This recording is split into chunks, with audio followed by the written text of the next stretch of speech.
ഫെബ്രുവരി, March, April, May മാസങ്ങളിലാണ് കേരളത്തിലെ പ്രധാന ഉത്സവങ്ങളെല്ലാം നടക്കുന്ന ഒരു സീസൺ. അപ്പോൾ സ്വാഭാവികമായിട്ടും അരിയുടെ ഉപയോഗം കൂടുന്ന ഒരു ഘട്ടമാണ്. വിശേഷിച്ചും പൊങ്കാല, അതുപോലെ തന്നെ റംസാനുമായി ബന്ധപ്പെട്ട കാര്യങ്ങളിൽ ഒക്കെ അരി ആവശ്യം വരുന്നത് കൊണ്ട് തന്നെ നമ്മളതിനനുസരിച്ച് സാധാരണ ചെയ്യാനുള്ള OMS സ്കീം അനുസരിച്ച് FCIയിൽ നിന്നാണ് അരി വിഡ്രോ ചെയ്തെടുത്ത് അരി ലേലത്തിൽ എടുത്ത് നമ്മൾ കുറഞ്ഞ വിലയ്ക്ക് കൊടുക്കുന്നത്. എന്നാൽ ഇത്തവണ കേന്ദ്ര ഗവൺമെൻറ് OMS സ്കീമിൽ ഗവൺമെൻറ് ഏജൻസികളോ പങ്കെടുക്കാൻ പാടില്ലെന്നുള്ളൊരു വിലക്ക് വന്നിട്ടുണ്ട്. അത് വന്നപ്പോൾ നമ്മെ വല്ലാതെ ബുദ്ധിമുട്ടിക്കുന്നൊരു സ്ഥിതിയാണ് വരുന്നത്. സ്വാഭാവികമായിട്ടും ഇത് സ്വകാര്യ കച്ചവടക്കാരായിരിക്കും ഇത്തരം ഒരു സ്പേസിൽ കൂടുതൽ കടന്നു വരാൻ സാധ്യത. അപ്പോൾ സ്വാഭാവികമായിട്ടും വില വർധനവിൻ്റെ എത്തിക്കാനുള്ള സാധ്യത ഉണ്ട് എന്നുള്ളതാണ് ഒരു യാഥാർത്ഥ്യം.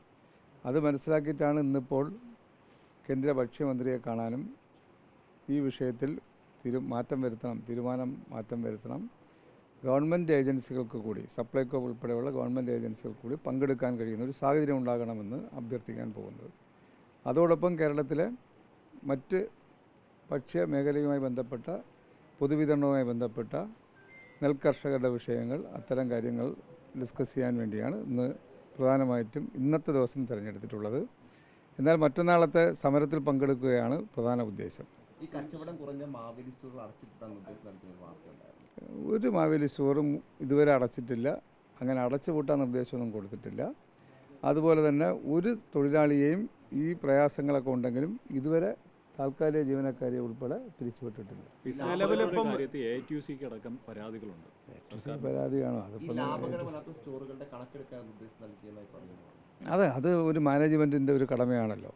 എങ്ങനെയാണോ ഒരു സ്ഥാപനം മെച്ചപ്പെടുത്താൻ അതിനനുസരിച്ച് ലാഭമല്ല, തീരെ എല്ലാ മാസവും നഷ്ടത്തിൽ മാത്രം പോകുന്ന തരത്തിലേക്കുള്ള ബിസിനസ് കുറയുന്നെങ്കിൽ അതിനെ സംബന്ധിച്ചൊരു പഠനം നടത്താൻ വേണ്ടി അവരോട് ആവശ്യപ്പെട്ടിട്ടുണ്ട്. ഈ സിവിൽ സപ്ലൈസിന് ബജറ്റിൽ കാര്യമായിട്ടുള്ള പരിഗണന കിട്ടിയില്ല എന്നുള്ളൊരു ഇതുണ്ടോ? അത്തരം വിഷയങ്ങളെ സംബന്ധിച്ച് പരസ്യമായൊരു പ്രതികരണത്തിന് ഞാൻ പോകുന്നത് ശരിയല്ല എന്ന് നിങ്ങൾക്കറിയാം. ഇല്ല, കാര്യമായിട്ടുള്ള ഒരു അലോക്കേഷൻ ബജറ്റിൽ കണ്ടില്ല. അതുകൊണ്ട് കൂടുതൽ എന്തെങ്കിലും അത് ഓരോ വകുപ്പിൻ്റെയും പ്രവർത്തനങ്ങളെ സംബന്ധിച്ചും അതിൻ്റെ ആവശ്യങ്ങളെ സംബന്ധിച്ചും ബന്ധപ്പെട്ട മന്ത്രിമാർ തമ്മിലും ശ്രദ്ധയിൽപ്പെടുത്തുന്ന ഒരു രീതി നമുക്കുണ്ടല്ലോ. അത് അല്ലാതെ ഒരു പരസ്യ പ്രതികരണം അതിന് നല്ലതല്ലെന്ന് തോന്നുന്നു. മുന്നണിക്കുള്ളിലും മന്ത്രിസഭയിലും ഈ പരാതി ഉന്നയിക്കുമെന്നാണ് പറയുന്നത്. അതൊക്കെ പുറത്തു പറയുന്ന വാചകങ്ങളല്ലേ.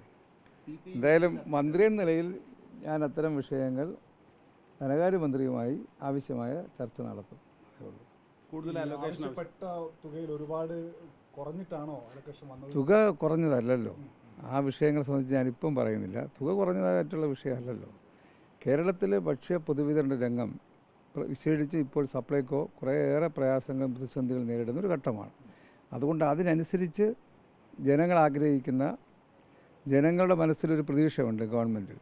അപ്പോൾ അതിനനുസൃതമായിട്ടുള്ള ഒരു സമീപനം കൂടുതൽ ഉണ്ടാകണമെന്നുള്ളതാണ് ആവശ്യം. നിലവിലിപ്പം അപ്പോൾ കൂടുതൽ പ്രതീക്ഷിക്കാമോ ബജറ്റിൽ കാര്യമായിട്ടുള്ള ഇതില്ല? സ്വാഭാവികമായിട്ടും ഗവൺമെൻറ് ജനങ്ങളോടൊപ്പം നിൽക്കുന്ന ഗവൺമെൻറ്റല്ലേ നമ്മുടെ ഗവൺമെൻറ് ജനങ്ങളുടെ ആഗ്രഹത്തിനനുസരിച്ച് ജനങ്ങൾക്ക് കൂടുതൽ മെച്ചപ്പെട്ട ജീവിത സൗകര്യങ്ങൾ ഏർപ്പെടുത്താനുമാണ് ഈ ഗവൺമെൻറ് മുൻതൂക്കം കൊടുക്കുന്നത്. അതുകൊണ്ടാണ് ഈ പ്രയാസങ്ങളെല്ലാം ഉള്ളപ്പോഴും കേന്ദ്ര ഗവൺമെൻറ് നിലപാടുകളെല്ലാം നമുക്ക് എതിരായിരിക്കുമ്പോഴും പരമാവധി ആശ്വാസം പകരാവുന്ന നിലപാടുകൾ ഗവൺമെൻറ് സ്വീകരിക്കുന്നത്. അതാണ് ഈ സമരത്തിൻ്റെയും ഒരു ഉദ്ദേശം. ഞങ്ങൾ സമരത്തിലേക്ക് വരുന്നത് ചെറിയ കാര്യമാണോ? കേരളത്തിൻ്റെ ചരിത്രത്തിലൊരു പുതിയ അനുഭവമല്ലേ ഉണ്ടാകാൻ പോകുന്നത്. നാളെ ഇപ്പം രാത്രിയോട് മുഖ്യമന്ത്രി എത്തും, മാധ്യമങ്ങളെ കാണുന്നുണ്ട്. അങ്ങനെ എന്തെങ്കിലും കാര്യങ്ങൾ അറിയിച്ചിട്ടുണ്ട്? ഏത് രീതിയിലാണ് സമരം എന്നുള്ള കാര്യത്തിൽ നാളെ? അല്ല, എല്ലാ മന്ത്രിമാരും ഭരണകക്ഷിയിലെ എല്ലാ MLA മാരും ആ സമരത്തിൽ പങ്കെടുക്കും. കേരളത്തിൻ്റെ പൊതുശബ്ദമായി മാറണമെന്നാണ് ഞങ്ങൾ ആഗ്രഹിച്ചത്. കേരളത്തിലെ പ്രതിപക്ഷമെന്നോ ഭരണപക്ഷമെന്നോ ഇതിനകത്ത് വ്യത്യാസം വരേണ്ട കാര്യമില്ല. കേരളം ഒന്നാകെ അനുഭവിക്കുന്ന ദുരിതങ്ങളും പ്രയാസങ്ങൾക്കും പരിഹാരം കാണുക എന്നതാണ് ഇതിൻ്റെ മുദ്രാവാക്യം. അതുകൊണ്ട് തന്നെ പ്രതിപക്ഷത്തോട് ഞങ്ങൾ അവരെ സഹകരിപ്പിച്ച് ഒരുമിച്ച് ഈ ശബ്ദം ഉയരണമെന്നാണ് ആഗ്രഹിച്ചത്. പ്രതിപക്ഷം വ്യത്യസ്ത നിലപാട് സ്വീകരിച്ചത് കൊണ്ടാണ് ഞങ്ങൾ മാത്രമാകുന്ന ഒരു സ്ഥിതി ഉണ്ടായത്.